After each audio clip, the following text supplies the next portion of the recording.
আমার পক্ষ থেকে আমি জানতাম যদি যে এই গাড়ি একটি নির্ধারিত কোম্পানির কথা, তাহলে হয়তো আমি সাবধানতা অবলম্বন করতাম। তারপরেও আমার এই অসাবধানতা এবং অনিচ্ছাকৃত ভুলের জন্য যদি আমি দেশবাসীর মনে কষ্ট দিয়ে থাকি এবং অনুভূতিতে আঘাত দিয়ে থাকি, সেজন্য আমি দুঃখ প্রকাশ করছি। আসসালামু আলাইকুম। আজ সাংবাদিক সম্মেলন করে দেশবাসীর উদ্দেশ্যে ক্ষমা চেয়েছেন বিএনপির কেন্দ্রীয় নেতা সালাউদ্দিন আহমেদ। গত কয়েকদিন আগে বিএনপির এই নেতা 10 বছর পর তার নিজ জন্মভূমিতে নিজ জেলায় কক্সবাজারে গিয়েছেন। সেই কক্সবাজারে তিনি একটি গাড়ি নিয়ে মহড়া দেন, আর সেই গাড়িটি বিতর্কিত এস আলম গ্রুপের। আর এই গাড়িটি বিতর্কিত এস আলম গ্রুপের হওয়ায় দেশের মানুষের সমালোচনার মুখে পড়েছেন এই বিএনপি নেতা। এই বিষয়টি নিয়ে তিনি সাংবাদিক সম্মেলন করে সম্পূর্ণ ঘটনাটি বর্ণনা করেছেন। আমরা তার মুখ থেকে বিস্তারিত জেনে আসব। সংক্ষিপ্ত সময়ের আমন্ত্রণে আপনারা সবাই এসছেন, সেজন্য আপনাদেরকে ধন্যবাদ জানাই, কৃতজ্ঞতা জানাই। আমি একটি সংবাদের বিষয়ে আপনাদের সামনে আমার অবস্থান পরিষ্কার করার জন্য আজকে আপনাদেরকে এই কষ্ট দিয়েছি।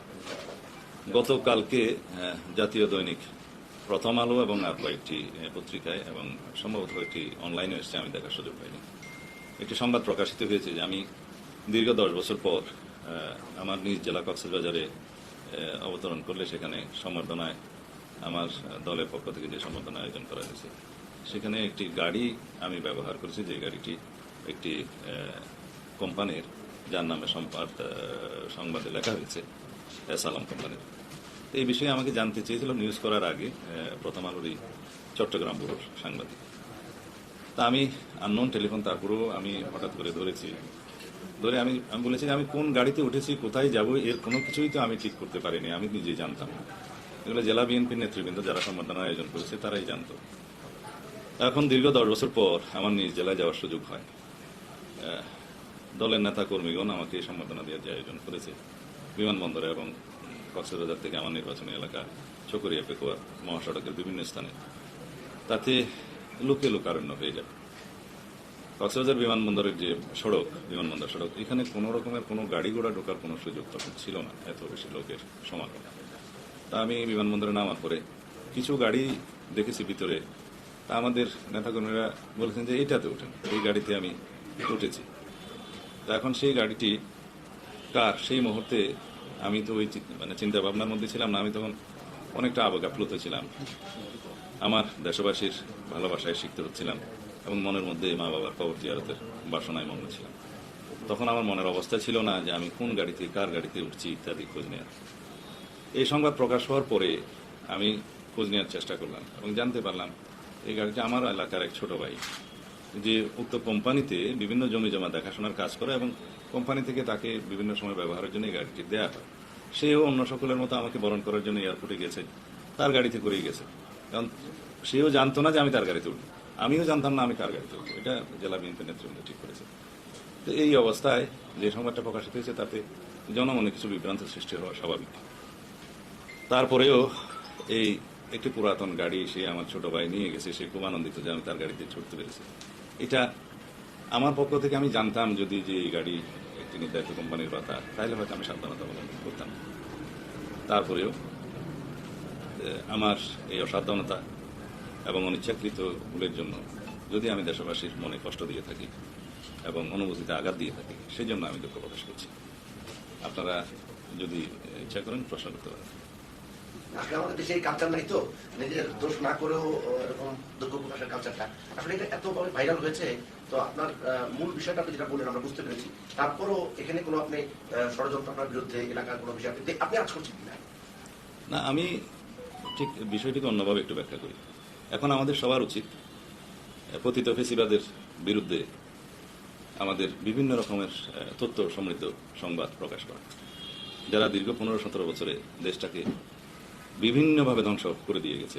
সমস্ত প্রতিষ্ঠান, সাংবিধানিক প্রতিষ্ঠান সহ দেশের সমস্ত অঙ্গ, বিচার বিভাগ, আইন বিভাগ, শাসন বিভাগ সহ, এমনকি ফোর্থ স্টেট মিডিয়া সহ সর্বত্র যে আমাদের বিভিন্ন যে পছন্দ রয়েছে, ফেসিবাদের যে স্বাক্ষর তারা এখানে রেখেছে তাদের ফেসিবাদী শাসন দীর্ঘায়িত করার জন্য, সেই বিষয়ে আমাদের সোচ্চার হওয়া উচিত। আমাদের এখন অগ্রাধিকার সেটা। আমরা যেন মনোযোগ দিই যে যেমন যারা গুম, খুন, অপহরণের সাথে জড়িত ছিল, যারা আয়নাগরের সাথে জড়িত ছিল, যারা ফেসিবাদের শাসন ব্যবস্থাকে দীর্ঘায়িত করার জন্য বিভিন্ন স্তর থেকে যারা সহযোগিতা করছে, তাদের মুখোশ উন্মোচন করি। তাদের কেউ কেউ হয়তো গ্রেপ্তার হয়েছে, কিন্তু আমি যতটুকু এখনো পর্যন্ত, আপনারা আমার চাইতে ভালো জানেন, তাদেরকে যথাযথভাবে ইন্টারোগেশন করা হচ্ছে না। আজ পর্যন্ত কোনো গুমের রহস্য উন্মোচন করা যাচ্ছে না। আজকে এই সরকার দায়িত্ব নিয়েছে প্রায় কতদিন হলো, মাসখানেকের কাজ, আজকে প্রায় 20-25 দিন মতো হলো। এখানে আমাদের সবচেয়ে গুরুত্বপূর্ণ এবং অগ্রাধিকারের যে কাজটি ছিল, যে দেশবাসীর আকাঙ্ক্ষা ছিল যে আমরা যেন গুম খুনের যে আস্তানা সেগুলো খুঁজে বের করি। যারা বিগত 15-17 বছরে ফেসিবাদের রোশানালে পড়ে যারা জোরপূর্বক অপহরণ হয়েছে, এনফোর্স ডিসঅ্যাপিয়ারেন্স যেটাকে আমরা বলি, তাদেরকে খুঁজে বের করি। তাদের যে এই কর্মকাণ্ডে কারা সহযোগিতা করেছে সরকারি পর্যায় থেকে বিভিন্ন বাহিনী, বিভিন্ন গোয়েন্দা সংস্থা, তাদেরকে আমরা মুখোশ উন্মোচন করি। এবং যারা এই পর্যন্ত গুমের শিকার হয়ে জীবিত থাকতে পারার মতো সৌভাগ্য অর্জন করেছে, তাদের কাছ থেকে আমরা তথ্য নিয়ে জানার চেষ্টা করি যে কোথায় কোথায় এই সমস্ত আইনাগর আছে। এগুলো আমাদের অগ্রাধিকার। ফেসিবাদের শাসন দীর্ঘায়িত করার জন্য যারা বিভিন্নভাবে এই রাষ্ট্রকে বিনষ্ট করেছে, ব্যবহার করেছে, বিচার বিভাগ সহ সর্বত্র, তারা কারা, তাদের বিভিন্ন অপরাধের বিবরণ আমরা প্রকাশ করি। এবং যারা বিভিন্ন পর্যায়ে সরকারি চাকরি থেকে রাজনীতির নেতার মতো আচরণ করে এই ফেসিবাদকে দীর্ঘায়িত করার চেষ্টা করেছে বিভিন্ন বাহিনীর এবং বিভিন্ন ব্যুরোক্রেসির, তাদেরকে আমরা চিহ্নিত করি। এবং এই দেশটাকে আমরা প্রকৃত একটি গণতান্ত্রিক রাষ্ট্র বিনির্মাণের জন্য সবাই আমরা তথ্য দিয়ে, সংবাদ প্রকাশ করে, আমাদেরকে পরামর্শ দিয়ে সহযোগিতা করি, যাতে বর্তমানের অন্তর্বর্তীকালীন সরকার তাদের হাতকে আরও শক্তিশালী মজবুত মনে করে এবং তারা জনগণের জন্য সংস্কার এবং একটি প্রয়োজনীয় রাষ্ট্র কাঠামোর যে সংস্কার আমাদের দরকার, সেই সংস্কারে মনোযোগ দিতে পারে। নিশ্চয়ই সংবাদপত্র এবং মিডিয়ার একটি ব্যাপক ভূমিকা আছে এই বিষয়ে। আমরা মনে করি যে সেই বিষয়ে আমাদের দৃষ্টি দেওয়া উচিত। ব্যক্তিগত পর্যায়ে এগুলো যা কিছু আমরা এগুলো পরিহার করলে আমার মনে হয় ভালো। তারপরেও আমার অসাবধানতা এবং আমার অনিচ্ছাকৃত ভুলের জন্য আমি আবারও দুঃখ প্রকাশ করছি। আপনার বক্তব্য হচ্ছে যে অসাবধানতার জন্য দুঃখ প্রকাশ করছেন।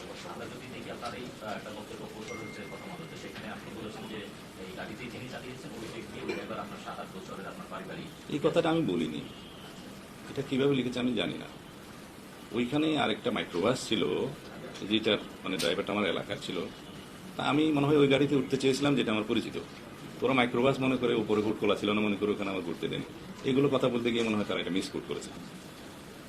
সেই জন্য আমি হচ্ছে যে তার মানে আপনি না, এটা মিসকোট করেছে। আমি এরকম কথা বলি।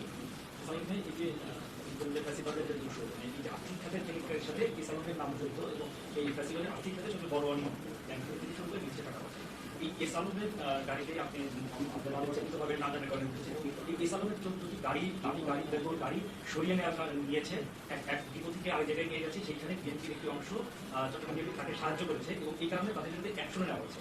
আবার পরবর্তীতে ওই এসালামের গাড়ি আপনাকে উঠানো হলো। এই পুরো প্রক্রিয়াটাকে মধ্যে কি লিখতে হয়েছে যে এই যে এটা অ্যাকশনটা নেওয়া হলো, টাইমিংটা বা চট্টগ্রামে যে গাড়ি সরানোর কাহিনীটা, এই টাইমিংটা সম্পর্কে আমি ওয়াকিবহাল না। কবে কখন হয়েছে পরে শুনতে পেরেছি। টাইমিংটা সম্পর্কে আমি ঠিক ধারণা নেই। হাইকমান্ড চট্টগ্রাম মহানগর দক্ষিণ বিএনপি কমিটিটাকেও বিলুপ্ত করা হয়েছে। এটা দলের শোকজ করেছে মনে হয় এগুলো। আপনি এলাকায় গিয়েছেন 28 তারিখ, হ্যাঁ, নিউজ হয়েছে গতকাল, মাঝখানে 4 দিনের একটা ব্যবধান। সেক্ষেত্রে এটা কি রাজনৈতিক উদ্দেশ্য কিংবা কোনোভাবে আপনাকে? আমি তো বলেছি আমি জিনিসগুলোকে পজিটিভলি দেখি। আমরা যেন মনোনিবেশ করি রাষ্ট্র গঠনের জন্য, রাষ্ট্র সংস্কারের জন্য, ভবিষ্যৎ বাংলাদেশ, গণতান্ত্রিক বাংলাদেশ বিনির্মাণের জন্য যে সমস্ত বিষয়ে আমাদের মনোযোগ দেওয়া উচিত আমরা ওখানে দেখি। ব্যক্তি পর্যায়ে আমি কাউকে বিষয়ে কিছু বলতে চাই না। আমার মনে হয় তারাও অবহিত ছিল না। ওখানে তো অনেকগুলো গাড়ি ছিল, ওখানে হয়তো মনে করছে এটা চেহারা বলা। এই যে সুরাচারের ফ্যাসিবাদের দোষরদেরকে বিএনপির সাথে মিশে যাওয়ার চেষ্টা, কিন্তু এই গাড়িগুলো যে আপনাকে নিতে আসবে, এই মিশে যাওয়ার চেষ্টা, এইটা ঠেকানোর জন্য আপনারা কিছু করবেন কিনা, এই যে মিশে যাওয়ার আচ্ছা জেন্টলম্যান, এটা কি প্রায়োরিটি? আপনাদের বোঝা উচিত কেন এগুলোকে প্রায়োরিটি দিয়ে মনোযোগটা অন্যদিকে নেওয়া হচ্ছে। আমাদের প্রায়োরিটি হচ্ছে প্রয়োজনীয় রাষ্ট্রীয় কাঠামোর গণতান্ত্রিক সংস্কার এবং একটি সুন্দর সুষ্ঠু নির্বাচনের উদ্দেশ্যে এই জাতিকে, প্রতিষ্ঠানগুলোকে তৈরি করা। এটাই আমাদের প্রায়োরিটি। এবং ফেসিবাদের দোষর যারা ছিল, যারা ফেসিবাদকে টিকিয়ে রেখেছে দীর্ঘদিন, তাদের মুখোশ উন্মোচন করা। আমি তো 10 বছর ফেসিবাদের রোশানালে পড়ে নির্বাসিত ছিলাম, আয়নাগরে ছিলাম, মৃত্যুর মুখোমুখি ছিলাম। আমাদের তো আর কোনো পরীক্ষা দেওয়ার প্রয়োজন আছে বলে মনে করি না জাতির জন্য। বাকি যে সময়টুকু আল্লাহ রাব্বুল আলামিন দেন জীবনের, সেই সময়টা এই জাতির জন্য, এই দেশের জন্য, মানুষের জন্য আমরা ব্যয় করতে চাই। আপনি এসালামের বিরুদ্ধে কোনো ইয়ে চান কিনা, তার অনিয়ম বা আপনি মানি লন্ডারিং যে ধরনের অভিযোগ আছে এগুলো বিচার চান কিনা, বা এর বিরুদ্ধে আমরা যে চাই না এরকম কোনো কথা কেউ বলেছে? বিএনপি বলেছে বা অনেকে বলেছে? অবশ্যই সকল রকমের অনাচারের আমরা সুবিচার। বিষয়টি আপনারা কিভাবে দেখছেন অবশ্যই আপনাদের মূল্যবান মন্তব্য কমেন্ট বক্সে জানাবেন। সবসময় সত্য নির্ভর তথ্য পেতে স্বাধীন বাংলা ইউটিউব চ্যানেলটি সাবস্ক্রাইব করে আমাদের সাথে থাকুন। আসসালামু আলাইকুম ওয়া রাহমাতুল্লাহি ওয়া বারাকাতুহু।